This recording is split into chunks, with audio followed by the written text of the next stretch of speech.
क्योंकि आपको तो वो दिखते इसलिए नहीं, आपके पास चश्मा सरकार का है, आपके पास चश्मा दूसरा नहीं है देश का वाला। आपके पास कांग्रेस के नेता जो वक्त की जमीनों पर होटल चला रहे हैं, 150 रुपए किराया ले रहे हैं, वो चश्मा है आपके पास? मल्लिकार्जुन खड़गे वाला चश्मा है? मैं ये मान के चल रहा हूं और मैं आपसे ये वादा कर रहा हूं अपने दर्शकों से, वो लिस्ट कल 2 टूक में मैं उस लिस्ट को आपके सामने रखूंगा। और अजय वर्मा, आज आपको बुक कर रहा हूं मैं कल के लिए, कल 9 बजे वो लिस्ट लेकर हम बैठेंगे। सुनिए, आपकी बात से सहमत हूं, टेलीविजन पे बैठकर लोग अफवाह फैलाते हैं, और लेकिन इस देश में सजा कहां होती है? अब आप देखिए ना, आप रोज आते हैं मेरे शो में, आप आते डिबेट करते हैं, आपको आज तक सजा हुई? अगर आपने पढ़ा है, मुझे मालूम है आपने नहीं पढ़ा होगा, फिर भी आपसे पूछ रहा हूं, अगर आपने पढ़ा है तो मुझे क्लॉज बता दीजिए। तो आपके मंत्री ने एक्सपोज कर दिया आप लोगों को, नंगा करके खड़ा कर दिया आपके मंत्री ने, फिर भी आपको शर्म नहीं आती? फिर भी आपको शर्म नहीं आती? कपड़े उतार करके पब्लिक में खड़ा कर दिया आपको, कपड़े उतार खड़ा कर दिया आप लोगों को। बाकी तो आप कौन सी यूनिवर्सिटी से पढ़े हैं मुझे नहीं पता, लेकिन व्हाट्सएप यूनिवर्सिटी से पढ़ लीजिएगा। क्लॉज बताइएगा मुझे, कौन सा क्लॉज है?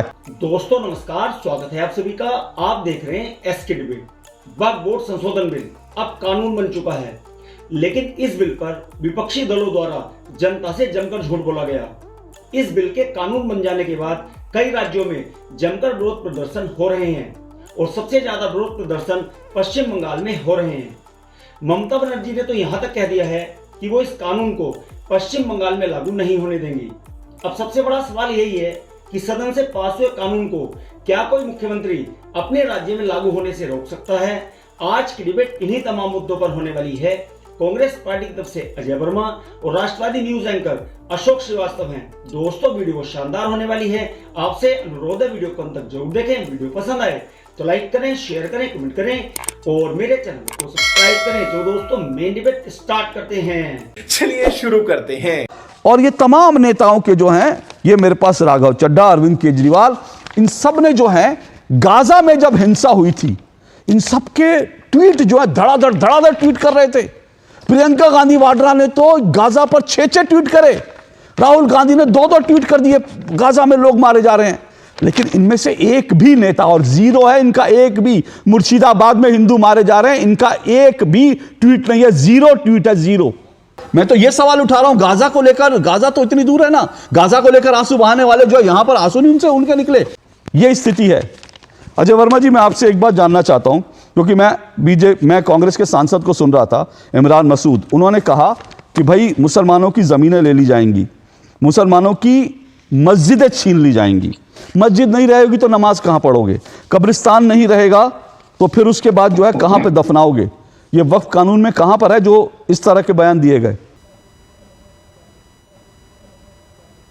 अबे जल्दी बोल, कल सुबह पनवेल निकलना है। देखिए, अभी मेरे ज्ञानी अधिवक्ता सुप्रीम कोर्ट की रिट की चर्चा कर रहे थे। रिपब्लिक बंगला का अगर वो ऑथेंटिक है, अफवाह फैलाने वाले के खिलाफ भी मुकदमे दर्ज हो जाते हैं। टीवी पे हमने देखा कि कितने झूठ परोसे जाते हैं, वो ऑथेंटिक टीवी पर कितनी चीजें होती हैं, लेकिन चूंकि इनको एक आईटी सेल से लिखा हुआ मिल जाता है, प्रवक्ता के तौर पर काम करते हैं, अफवाह फैलाने वालों को भी उतनी सजा होती है। और दूसरी बात तो सही है सर, लेकिन इस देश में बंगाल में सर, अजय जी सुनिए ना, मैं आपकी बात से सहमत हूं, और ये मैं शशांक जी से पूछता हूं, और आपकी बात से सहमत हूं। टेलीविजन पे बैठकर लोग अफवाह फैलाते हैं, और लेकिन इस देश में सजा कहां होती है? अब आप देखिए ना, आप रोज आते हैं मेरे शो में, आप आते डिबेट करते हैं, आपको आज तक सजा हुई?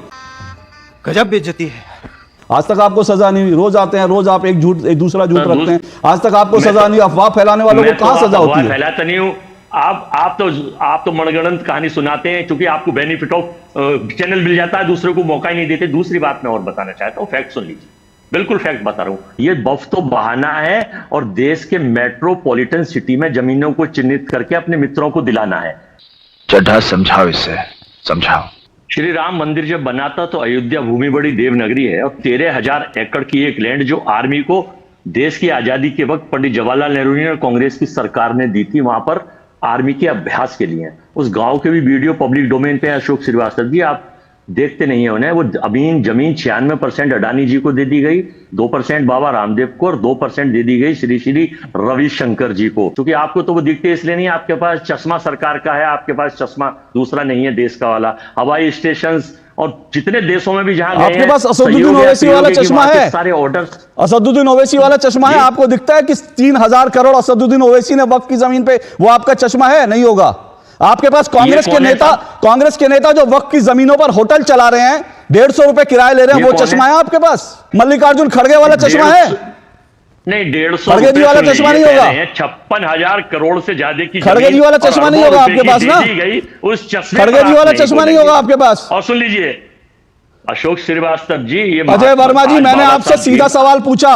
वक्फ कानून अगर आपने पढ़ा है, सुनिए, अगर आपने पढ़ा है, मुझे मालूम है आपने नहीं पढ़ा होगा, फिर भी आपसे पूछ रहा हूं, अगर आपने पढ़ा है तो मुझे क्लॉज बता दीजिए, मुझे क्लॉज बता दीजिए, उसका क्लॉज कौन सा है जिसमें जमीनें हड़प, जिसमें मस्जिद की जमीनें हड़प ली जाएंगी, और मुझे बता दीजिए वक्फ की जमीन पर कितनी मस्जिदें हैं, यही बता दीजिए। आप तो स्वयंभू बफ यूनिवर्सिटी के चांसलर हैं अशोक श्रीवास्तव जी, और आपसे पढ़ा लिखा तो इस हिंदुस्तान में कोई। सर आप बताइए ना, आप ज्यादा पढ़े लिखे, मैंने तो आपसे पूछा, सवाल। सुन लीजिए, सुनाइए ना, सवाल का जवाब दीजिए, सुनाइए। बाबा सुन ले, बीच में मत बोला करिए अशोक जी। बाबा साहब भीमराव सवाल पूछ रहा जयंती है मेरी तरफ से संविधान के निर्माता की इस जयंती पर देशवासियों को बधाई हो। और ये देश, सुन लीजिए, महात्मा गांधी का देश है, बाबा साहब के संविधान से चलेगा। क्या औकात बता रहा हूं सर, बुरा नहीं मानना सर। संविधान तो सर आप हाथ में लेके चलते हैं, दिल में तो शरिया है आप लोगों के भी। संविधान तो हाथ में लेके चलते हैं, वो तो आपके मंत्री ने एक्सपोज कर दिया, वो तो आपके मंत्री ने एक्सपोज कर दिया। संविधान सिर्फ हाथ में लेने की चीज है, दिल में शरिया है आप लोगों के, दिल में आपके शरिया है, समझो ना आप।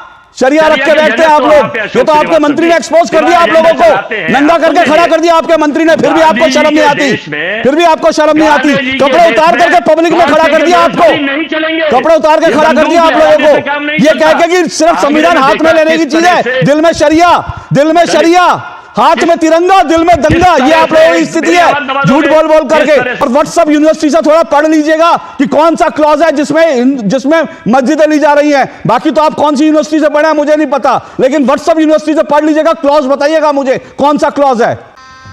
गजब बेइज्जती है।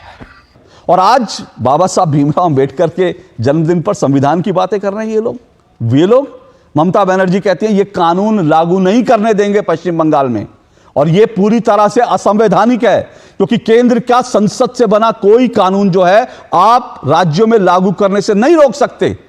लेकिन इस तरह से झूठ बोलते हैं और इस तरह से कहते हैं कि ये कॉन्स्टिट्यूशन बाबा साहब भीमराव अंबेडकर की दुहाई देते हैं। जेएमएम सरकार का एक मंत्री कहता है कि भाई हमारे लिए पहले जो है संविधान हाथ में है, शरिया हमारे दिल में है, शरिया दिल में है, संविधान हाथ में है, वो तो चुनाव में हाथ में ले लेकर घूम लेते हैं लोगों को दिखाने के लिए।